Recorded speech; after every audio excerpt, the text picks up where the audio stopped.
So the Eagles' first preseason game is in the books, and Quez Watkins and Josh Sweat were my standout performers. But with that said, there was still plenty of good, bad, and stinky ugly. 18th pick in the NFL draft. Hey, make us lunch. We're hungry.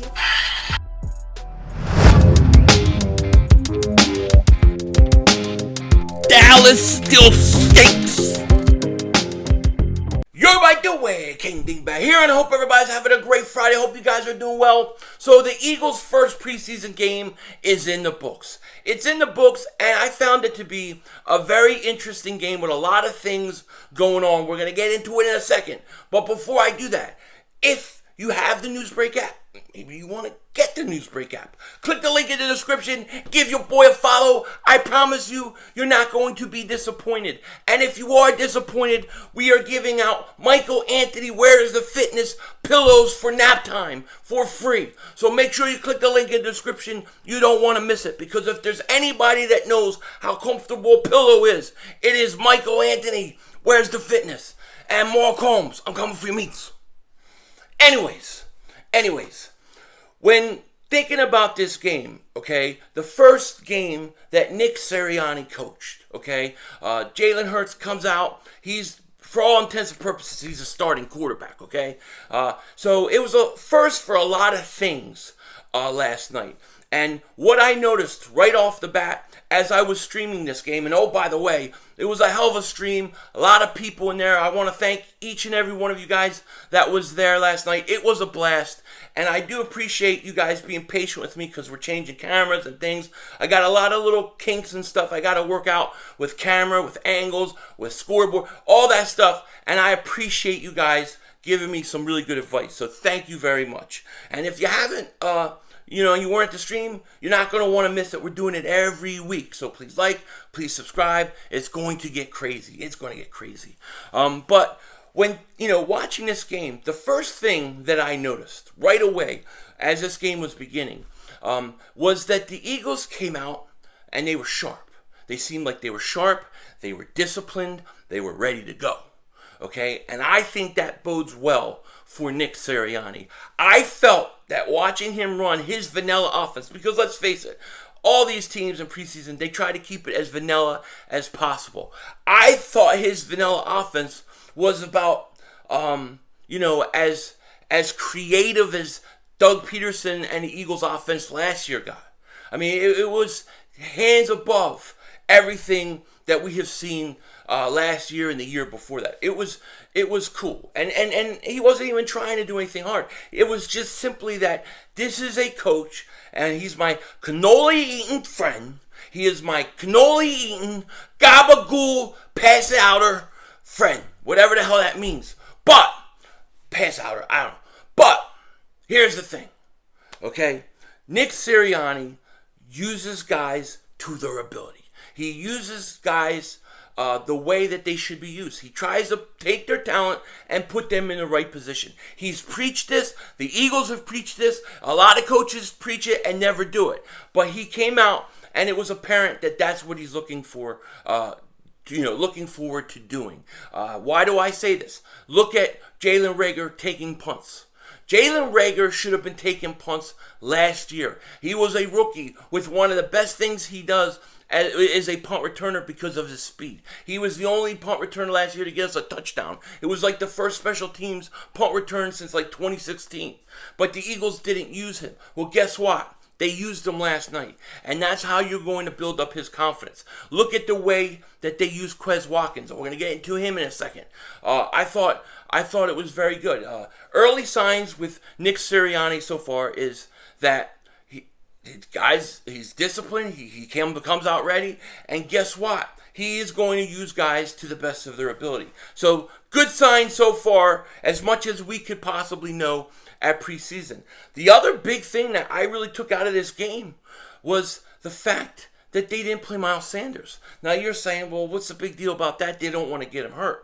But when the game started, Miles was projected to be the starter. He was supposed to be starting, but he didn't come out and get a snap, and it wasn't because he was hurt. Okay, so the fact that Miles Sanders did not play yesterday, to me, okay, that told me that the Eagles plan on really using and really leaning heavy on Miles Sanders this year. That's what that's telling me. That Miles Sanders is going to be a very integral part of this offense. They are going to lean heavy on him, and it's the right move. It's the right thing to do. I said this all off season. Jalen Hurts is the key to the Eagles. But the key to Jalen Hurts is going to be that running game and Miles Sanders. If they can take pressure off him, especially early in the season, it's going to go a long way. And the fact that Miles Sanders did not play yesterday, I take it to mean that he's too valuable to risk getting hurt. He's too valuable to their plans. So, to me, this is another sign that we got the right cannoli-eating coach. Because that's exactly how I would have approached Miles Sanders too. So it's interesting. Now look, that's not to say Miles has to clean up the fumbles. He has to catch better. He's got to improve and do those things better. But if he does, I think he could be a top 5 running back when it's all said and done. And if the Eagles give him that many attempts and carries and passes his way, he's going to put up big numbers. But with him out, I thought that was a very interesting sign for the Eagles. And it wasn't really talked about. So, that was something I definitely took out of the game. As far as the players who played in the game, I watched the game during the live stream. Sometimes it's hard to catch everything. I have to go back and watch it again. I did start watching last night, and I was watching and texting Joey Shakes and talking to him through voice message. I was like, hey, Joe, I was like falling asleep. I was so tired. I was pulling a sleepy. And it was like, I was like, I got to watch this game tomorrow. So I have to go back and rewatch it. But some of the things that when I did watch it again that I thought were just very interesting was, one, Quez Watkins and Josh Sweat were, to me, they were the standouts of last night. I would say, actually, you can say Quez Watkins, Sweat, and then Jake Elliott actually was hitting field goals. Very, very important that this guy hits field goals this year. So those 3 were my standouts last night.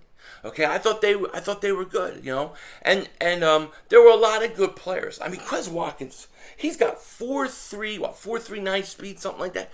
I mean, the guy's fast. Took that ball 79 yards, nobody could catch him. He is going to be a factor. Like I said all season, he would be one of my surprise guys at camp. He would end up starting on the outside spot, and I think that we're on our way to that prediction coming true. Yeah, so there was a lot of good things like that. I thought when in terms of Jalen Hurts goes, I thought Hurts for the most part was good. I thought he was good. We didn't have a huge sample size, okay? And in my chat during my live stream, there was a lot of back and forth between, did Hurts have a good night? Did he have a bad night? Did he have a good night? Some people thought he was bad. And they were like, it's time to make a trade. Others were like, he was great. He was fantastic. It's interesting to see what things people see. Me personally, I thought he was good with the small sample size that we saw, but he also did some things bad. Okay, he missed Watkins wide open, should have been a 98-yard touchdown pass. Gotta hit him. And then the other thing is I thought he held the ball too long a couple times. One time taking a hit that made me a little nervous. One of the Steelers defensive linemen helped him up. But overall, I thought he was good. And the reason why I give him a good grade overall is because he came out first series. He hits Goddard, on like a 34-yard pass. They go down, they get points out of the first drive. To me, anytime you get points out of the first drive, that's good. Me personally, I would have took Jalen Hurts out of the game right after that drive. I was done at that point. But I thought Hurts was good. Yes, he could be better. He's got to do some things better. But overall, sample size, it just wasn't big enough to really make some accurate judgments. I thought the offensive line was pretty good last night. And if this offensive line's healthy and they can give him protection, it's going to go a long way. But I thought that they were pretty good last night. I thought Rager, I thought he was up and down. I think he dropped the ball. Then he made a play. He did catch a ball later. So I thought Rager was a little bit up and down. As I said, Quez Watkins was the best receiver on the field. And then I thought Fulgham was a little quiet. You didn't see much on him. Ertz looks like he's Zach Ertz. He's still going to be a great tight end. And I loved how they put him out there with the number one unit. Build him up. Build that value up. Because I still think he's going to get moved at some point. Okay? But he did drop a big pass. And that was like, oh no, that's not helping us. But, it is what it is. Also, Tyree Jackson, the tight end, 6'7", he's a beast. Okay, you have to find a way to keep this guy on this team. He's got to stay on this team. He's so raw, he's so talented. He needs time to develop. So I don't care if he stubs his toe and you got to throw him on IR. He sneezes funny, you throw him on IR. Whatever you got to do to stash him and make sure he does not leave this team, you got to do it. And the reason I say that is because if Ertz does stay, you're going to have Goddard, Ertz, and Richard Rodgers. They're probably only going to keep 3 tight ends. So you got to find a way to keep him. I can't let him go. I think he's too talented to just let him go. He's got to stay. But I thought he was pretty good for his first game at tight end. And on the defensive side of the ball, like I said, Josh Sweat, he was really good. Milton Williams, man, he looks like a problem. He looks like a beast. I mean, he looks like he's ready to double moonwalk anybody's ass. I like this kid a lot, and I thought he was really good last night. I thought the linebackers were pretty good last night. I liked what I saw of T.J. Edwards. Alex Singleton, Mr. Baby Arms. He had a good night. He had a really good night last night. And then a guy that nobody's really talking about that much, that when I watched, he was all over the place, was Sean Bradley. I think Sean Bradley had a really, really good game last night. I was really impressed with him. If some of these young, talented linebackers develop, man, we are going to be in good shape. No question about it. I thought Anthony Harris, he had a nice hit. It is what it is. The starting offense wasn't in there long. And basically, the Eagles, for the most part, in the first half, I thought they played good defense. In the second half, not so good. I think they allowed 154 yards rushing, something like that. But 112 of it came in the second half. A lot of it in the fourth quarter when the scrubs were out there. People that aren't going to make the team anyways. But I thought, I thought there were some good things that happened. Some things I didn't like. I didn't like Jaquette's play. He let a big pass go. He did come back with a nice tackle, but I didn't think he was that good. I didn't think Epps was that good. And then Nick Mullins was by far the worst player on the field last night. Stinky. There were 2 interceptions. So much talk about him beating out Joe Flacco in camp. I don't think so. I don't think he beat him out at all. And it's funny, camp, because there's a lot of people that'll say, well, you can't go based upon practice. This person practiced this way, this person practiced that way. Doesn't mean anything. Let's see what happens when they put on the pads and they play in a game. But for the most part, the guys that in practice that have been having back-to-back good days went out and played really well. Quez Watkins, Josh Sweat, they went out and played really well. Mullins, they said he was better than Flacco so far in training camp. Not last night. I thought Joe Flacco was decent. I thought he was a high efficiency backup. He's older now. He's not the same, but I thought he went out and did what you would expect for a backup to do. And he's going to be a solid backup. And let's face it, I mean, his big play and most of his yards came on that one play to Quez Watkins. So there was a lot of things going on. I'm sure there's things that I've missed. I got to go back and I want to watch some more stuff. I want to watch more of these pass rushers. I want to check out how Jordan Mailata did. I want to look a little more at Opeta, see how he did. I mean, there's guys I want to definitely check out. I thought Jordan Howard looked like he's in tremendous shape as for the running backs. However, my eyes are itching, man. I don't know, allergies today. But Jordan Howard looks in tremendous shape. But like the same thing with Jalen Hurts, not enough sample size. I thought Professor Kenneth Gainwell really impresses me a lot.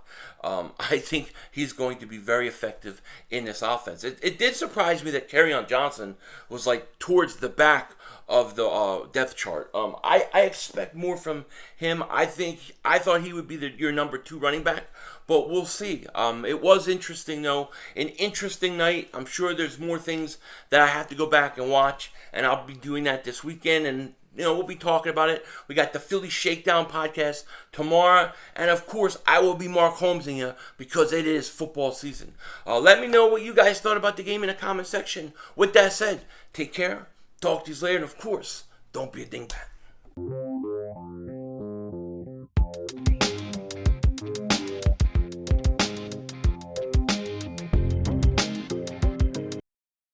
I gotta tell you, man, this Tyree Jackson, I'm watching this game again right now, and this guy's got tremendous upside. 6'7". I mean, geez, you gotta find a way to keep this guy on the roster. You just have to. I cannot wait to see what he's going to do versus New England. I don't want Belichick getting too good of a look at him, because he'll try to trade for him or something, because that's the kind of guy he would develop into a star. Okay? No question about it, but it's going to be interesting to see. Next week, Patriots. Nelson Stinkilar, baby. We got Nelson Stinkilar. Nelson. He stinks. Gonna make Patriot fans drink. Thank you. Coming to iTunes very soon. Peace.